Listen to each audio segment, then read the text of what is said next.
Breaking news, অস্ট্রেলিয়ায় বাংলাদেশ দলের ভয়াবহ ধস, প্রস্তুতি ম্যাচে লজ্জাজনক হার, মাত্র ৫৪ রানে অল আউট। এর বিস্তারিত চলুন আমরা দেখে নেই। অস্ট্রেলিয়া একাদশের বিপক্ষে ৩ দিনের প্রস্তুতি ম্যাচের দ্বিতীয় ইনিংসে মাত্র ২২ ওভারে ৫৪ রানে অল আউট হয়েছে বাংলাদেশ। স্বাগতিক দলের বাঁ-হাতি পেসার ক্যাম্পবেল থম্পসন একাই ৮ উইকেট নেন। বাংলাদেশ দল ইনিংস ও ৩৮ রানের বড় ব্যবধানে ম্যাচটি হেরেছে।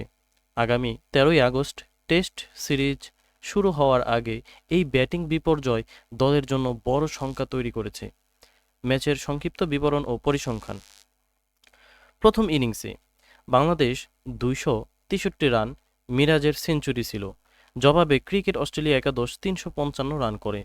দ্বিতীয় ইনিংসের ব্যাটিং ধস, মাত্র ৫৪ রানে অল আউট। সর্বোচ্চ তানজিদ হাসান তামিম ২২ রান করে ফিরেন। প্রধান বোলার ক্যাম্পবেল থম্পসন ১১ ওভারে ২৫ রান দিয়ে ৮ উইকেট শিকার করেন। ম্যাচের ফলাফল, ইনিংস ও ৩৮ রানে পরাজিত হয় বাংলাদেশ দল। এই ছিল আজকের মতো আমাদের নিউজ আপডেট। আমাদের পরবর্তী আপডেট পেতে অবশ্যই চ্যানেলটিকে সাবস্ক্রাইব করে দিবেন এবং লাইক, কমেন্ট, শেয়ার করে যাবেন যে টাইগাররা এর পরবর্তী যেই সিরিজ সেই সিরিজে কেমন করবে। ধন্যবাদ। আসসালামু আলাইকুম।